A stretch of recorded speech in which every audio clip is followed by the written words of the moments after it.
One of the great NBA scribes in the game today. It is Melissa Rohlin, working with Fox Sports now, but she has been with the LA Times, San Antonio Express News, the Bay Area News Group, Sports Illustrated, you name it. She has done it and is currently working with Fox Sports and their property in the NBA. I'm Bryan Fenley, an anchor at Fox Sports Radio. And Melissa, you do so much work where you're the one asking the questions. This is going to be a little different for you because you're going to actually answer the questions. So no pressure at all. It's a little But weird. I'm not used to this role reversal at all. I know it'll help you understand the interviewee because Right. you're now living in their space. You're living in their world. And I thought this would be fun to have you on to chronicle your career and look at what you've done and what you continue to do and the stories and the milestones that you've achieved. How has your life changed since Kaya in the press conference, Anthony Davis, all of that, which I loved? You found that, huh? Of course. Man, that was such a funny story. I'll tell you, when it first started happening, I can't tell you the level of anxiety and fear that was going through my mind. I was like, well, there goes my career. During the playoffs, my dog is interrupting an interview with AD. I mean, it can't get much worse than this. But and to tell you the truth, I didn't know how to handle it in that situation. Like, two things were going through my head. I was like, okay, like, in the middle of while I'm live interviewing AD, do I turn to my dog and start saying, Kaya, no, Kaya, be quiet? Or do I just, play it off? I chose to do the latter to the best of my ability. And, AD kind of saved me too. He He did. was very playful about it. He made a joke about it. He laughed about it. The best part of that whole sequence, though, was LeBron at the end saying, dude, her dog's trying to ask you a question. But yeah, I mean, obviously, we're all working from home right now, and there's going to be pets, there's going to be kids, there's going to be spouses, there's going to be parents, there's going to be whatever your living situation is, there's going to be funny little interruptions. And, if anybody is going to go with one of those interruptions lovingly or lightly, it's with a dog. Everybody loves dogs. And if you don't love dogs, then, sorry. But yeah, it was just one of those funny little things that happens. But since then, I've tried to keep Kaya out of the room during interviews. I was hoping to interview Kaya as well. I was hoping to interview Kaya. I'm a big dog person myself. So I have a corgi. So yeah, but yeah, I have her in the other room. The thing that I've noticed though, Melissa, is even beyond that interaction with AD, you have a really good rapport with him during these Zoom interviews. Why do you think that is? My approach with players has always been to try to get to know them off the court as well. So in the locker room, kind of try to talk to them, get to know who they are as fathers, as family men, what interests they have, like talk to them as people instead of always our only interaction with them being after a game, going up to them and being like, so how did you feel about scoring 43 points tonight or whatever? Like, because at the end of the day, they're humans, we're humans, and having that sort of human interaction goes really far in changing your rapport. Having that interaction, and I read your piece on the Ball family. How did that come about? Because you really provided an inside look at LaMelo and his oldest brother, obviously with the Pelicans, and how LeVar is making all this work. Yeah, before that game, I was thinking, what's the most interesting angle? And obviously, LeVar is so outspoken. And it's interesting because he had been quiet for a while. We hadn't heard that much from him. And he was great. He said he thought LaMelo should be starting. He wants to see his sons playing together one day. Whenever you put a microphone in front of LeVar, basically the strategy is let him talk, stay out of his way. Yeah. You're going to be the only person who can get in the way of that interview. So he's always just a really fascinating guy. And I know there's two camps about him. Some people think that he's kind of an overbearing father, and another camp thinks like, wow, here's this dad who has poured himself into his sons who have now become so successful. So When you look Oh, sorry. Go. Sorry, I didn't mean to interrupt. Go for it. Oh yeah. So I was just gonna say he's kind of a polarizing figure of sorts. No question.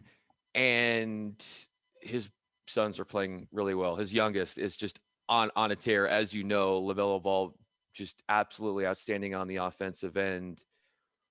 When you look for those human interest stories as far as the NBA, and you meet different players and coaches and front office people, who's a personality that you had a perception of just from reading about them or watching their games, and then you met them and you're like, this person was not what I thought, but in a very good way?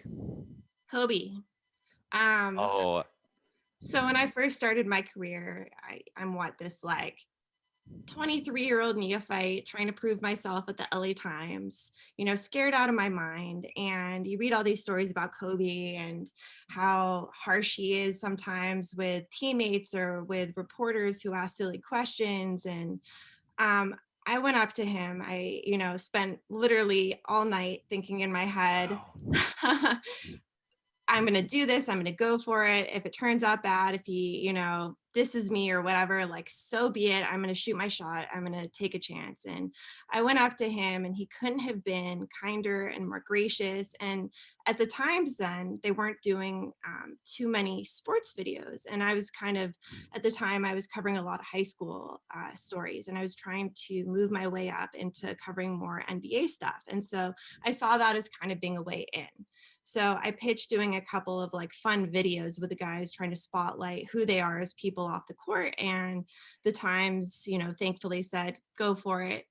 And so I went up to Kobe and I asked him some like really like fun off the wall questions, like, ridiculous questions. Like, if you were an animal, what kind of animal would you be? Or, I Yeah. asked about his teammates too. And I asked him, if he weren't a basketball player, what he would be, just like stuff trying to show another side of him. And he could have easily been like, what is this? Yeah. And instead he like played along. He was so fun. Whenever I tried to go up to him and ask him questions, he was so encouraging.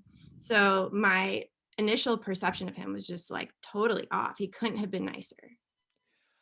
I also saw, now this might have been the same thing. Was this the sit down interview you had?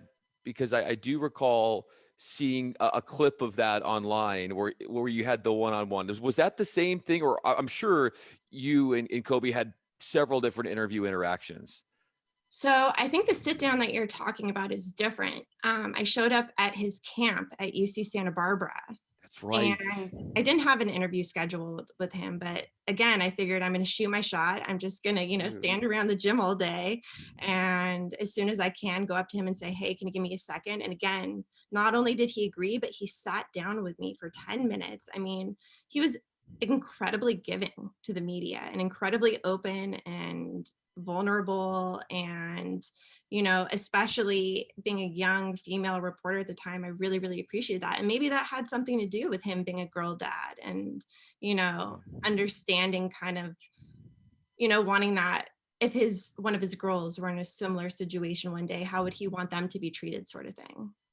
I encourage people to read your interview with Gordon Hayward in discussing Hayward's relationship with Kobe Bryant, and how Hayward was certainly enthralled by Kobe, and then Kobe went out of his way to reach out when Hayward had that injury and then worked out with him. So I encourage people to check out that story that you have.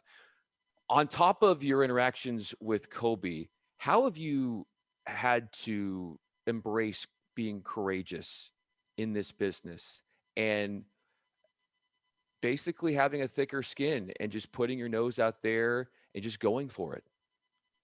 Well, you just said it perfectly. I mean, that's kind of the key to this industry. This industry is really tough in some ways because, it's not necessarily a meritocracy. It's not like, okay, you go to graduate school and you do your residency or your internship and then you're guaranteed X career. Like, this career is very much about hustle. And it's very much about putting yourself out there and shooting your shot and going up to guys and trying to build those relationships so they're willing to talk to you. And that at times is kind of daunting and scary. And like and it still is, I don't think that goes away. You don't get to a point where you're like, oh, I'm so confident, I'll go up to anyone and ask them anything. And so I think it's like a constant inner monologue. And like, you just keep telling yourself, like, as long as you're a decent person about it, and like, you obviously don't want to be a ghoul about it, but this is our job and they understand that. And so it's just going for it and talking to somebody. Yeah. And who have been people through your career who have gone beyond the call of duty in helping you? There's so many. um Randy Harvey at the LA Times gave me my first shot. He was the sports editor at the time. And I was an editorial assistant, which essentially means I was delivering coffee and newspapers to people around the newsroom. So I was literally a nobody. And I went up to him and I pitched a couple of story ideas. And I did it to a couple of different editors around the newsroom too. And he liked one of my ideas enough and said, all right, I'll give you a shot with this one. Let's see what you got. And that's how I got my in. Because then he read that story and he was like, okay, I'm gonna give you I'm gonna give you a shot here. And he let me start doing some high school work. And then I kind of like built my career through there. How much work would you put into yourself in growing as a writer so that, like those opportunities, when you could showcase it to Randy, that you knew you were ready? Like, I want to hear about the hustle that you do, and how much you read, and how much you work on your craft when nobody's looking. Honestly, it's a constant. You constantly want to read other people's stories. You constantly, and not just sports journalism, period, nonfiction. You just want to read as much as you can, because good storytelling is good storytelling. And then on top of that, it's just asking the extra question, putting yourself out there, going to that extra game. And now in the Zoom world, trying to sit in on as many Zooms as possible, because you never know, like, the other thing about our business is it's all about ideas, and coming up with a unique idea that people want to talk about, and or something that hasn't been done. And how do you get those ideas? It's just by listening and reading and watching and thinking as much as possible. How do you look at yourself, with that said, as sort of a trailblazer, and somebody that is basically someone who's being looked up to by many in this newer generation? They see you in a world where there's all these men and you are dominating. Well, first of all, thank you for that. I never thought of myself as a trailblazer, but I really appreciate Yeah, that. if you think about it, it cannot be easy what you've done. And so it has to be, in a way, looking similar to a trailblazer. Well, honestly, I think times are changing, and I think people are starting to realize that the sports world isn't just for men, and that's both in covering it and playing it and talking about it and all aspects of it. But yeah, I think definitely there is a sense of, this is a man's world that we're in, and it's, predominantly, the vast majority of my colleagues are men.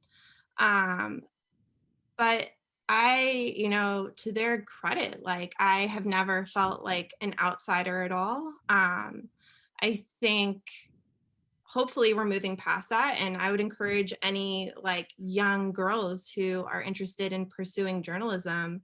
Like, it's an amazing field and it's really fun, and every day it's something different and it's something to be excited about. I mean, you're not going to a 9 to 5, you have a crazy life, and there's pluses and minuses of that, but honestly, like, there's nothing like it in the world. So, given, yes, how crazy this life is and how it's not a 9 to 5, you're working late, you're working weekends. In an ideal situation, when the world is more normal, you're probably traveling all over the place. How do you deprogram? And so, like, give yourself a little bit of a respite from that grind, from that hustle. I think I would be in an institution if it weren't for running. Literally, though, that's something that's been a huge release for me my whole life. just getting outside, getting exercise is really important. Um, I also have a really good relationship with my family, with friends. Um, so yeah, just, I think the key to any field or any walk of life really is balance. And obviously when you're a journalist, there isn't as much of that maybe in some other fields, but yeah, just trying to seek out things that make you happy and make you complete as a person. What was it like when Blake Griffin poured you a glass of wine? You really did your homework. I mean, I tried. I didn't want to waste your time. I certainly didn't. Oh, I got into it. I was like, what is this pour? Like, you spilled a little on the table here. Can you clean it up? Yeah, yeah. No, it was pretty cool. Chris Paul at the time did this really awesome thing, this charity event at Mastro's in Beverly Hills. And all of the proceeds would go to, I forgot which charity it was at the time. Maybe it was the Chris Paul Foundation that would then give it to other charities. But it was a really cool thing that raised a lot of money. And I was invited to go one year. And so the cool thing was, um, all of the players would be the servers. Okay. Oh, wow. Okay. Yeah. And so you'd be sitting at a table and, Chris Paul would come out with your steak and Blake Griffin would be walking around refilling your glass of wine. So it was also just like really cool to see them. They had a lot of fun with it. They were laughing about it.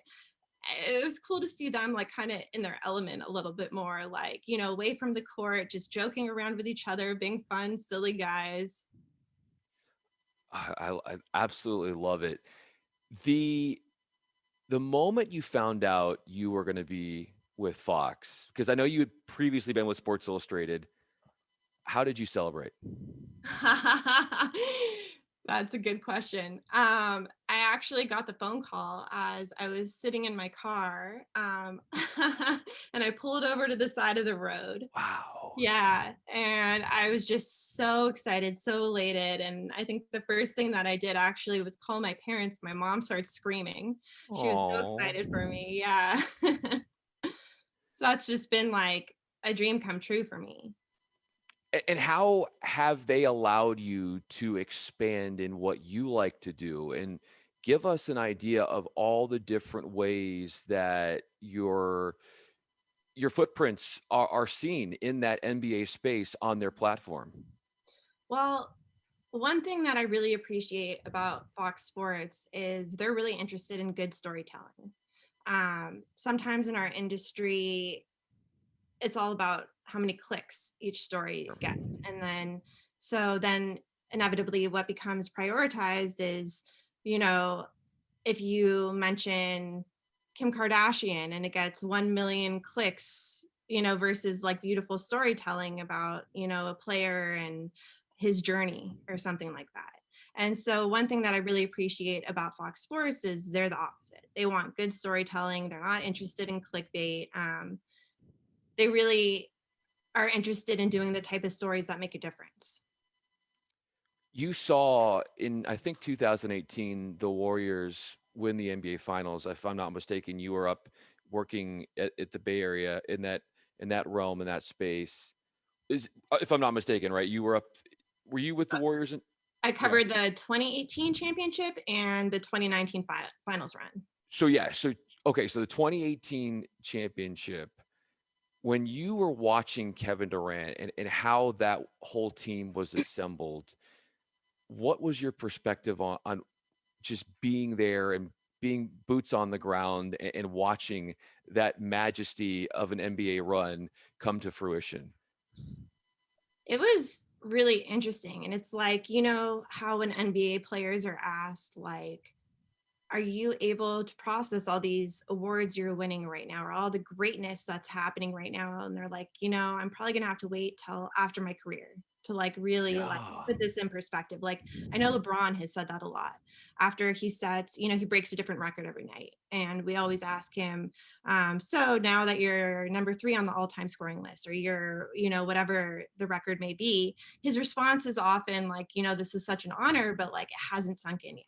And for me, during that season in 2018, it was like, wow, this might be one of the greatest teams of all time. And what a privilege is this that I'm like boots on the ground in the locker room, getting to know these guys, covering this team, witnessing this firsthand. Um, and it was something that I tried to remind myself, because just like a lot of players go their whole careers without winning a championship, a lot of reporters go their whole careers covering like lackluster teams.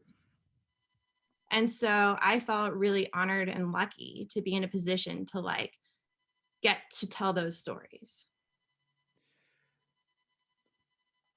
It had to be a life-changing experience to witness that. And you spoke about LeBron James and stars and awards and accolades sinking in later on in their careers. Have you, Melissa, allowed what you've accomplished to sink in, or are you waiting for another day to say, wow, I've done all this? Because part of it is the grind and you're always working and working and working. But how much space mentally do you allow yourself to look back and say, this has been a great run?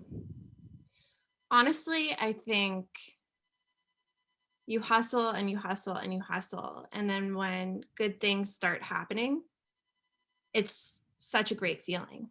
And it's so gratifying. And I feel honestly very lucky and grateful to be in the position that I'm in.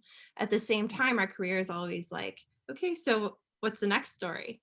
And so you don't really have time to kind of sit there and really, I think, appreciate it in the way that, I will hopefully many, many, many, many years down the line.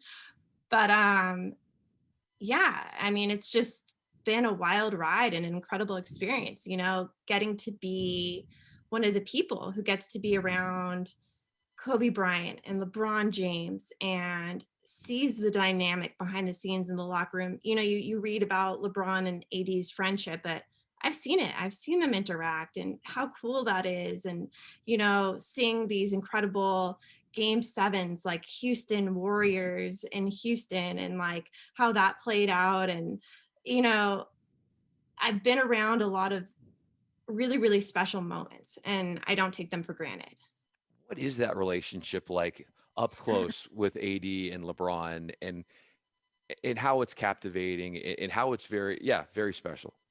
It's really cute. Like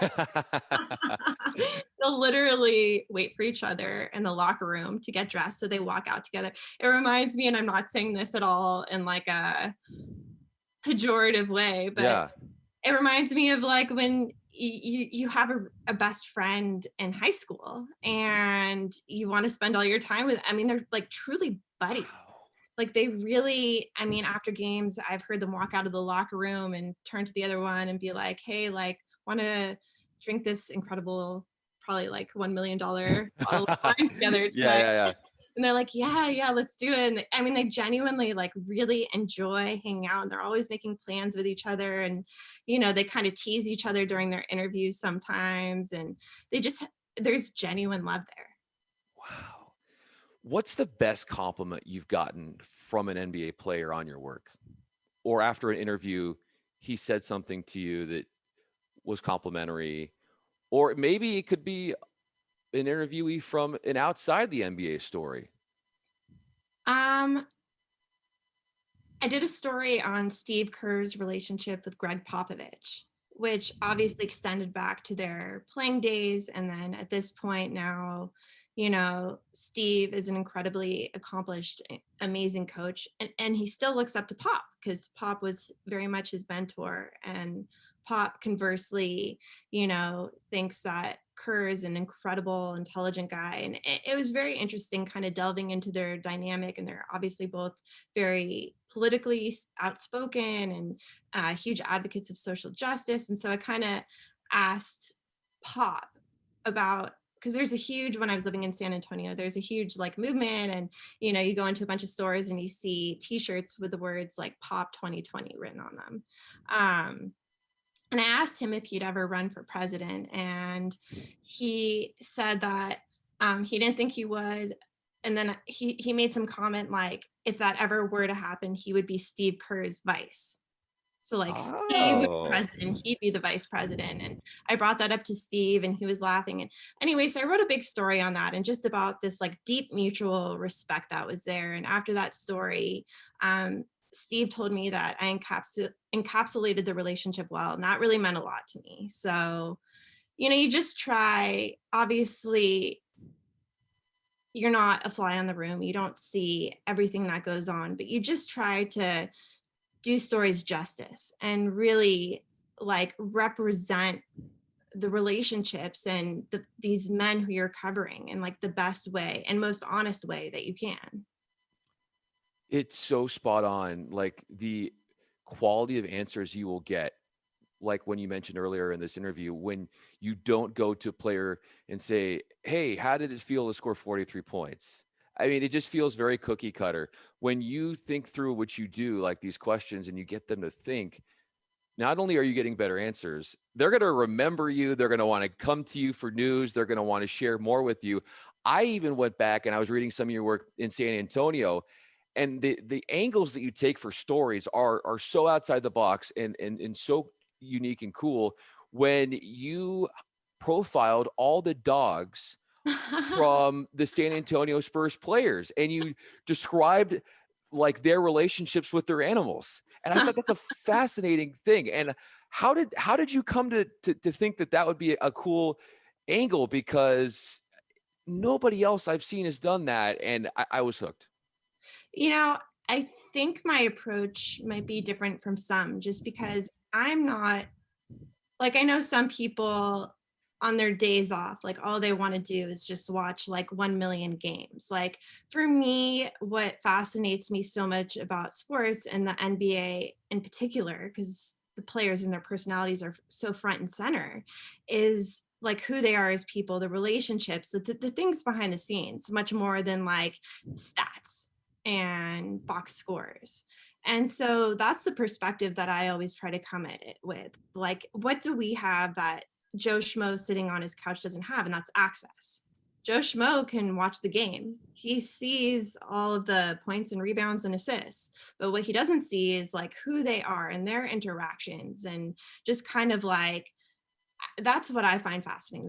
The stories that drive who these people really are. And so I've always tried to approach things like that. And with the animal story, like, it's funny because Danny Green recently said in the bubble, like, what was his biggest complaint there? That dogs weren't allowed. And animals, pets mean so much to so many different guys, and I think that really says a lot about like a player, like his relationship with his pet. And also, how do you be an NBA player who travels to 41 games a year? Like what happens to that dog during that time? So just a lot of things that fly through your mind, and then I try, once I get that like weird thought, I try to pursue it.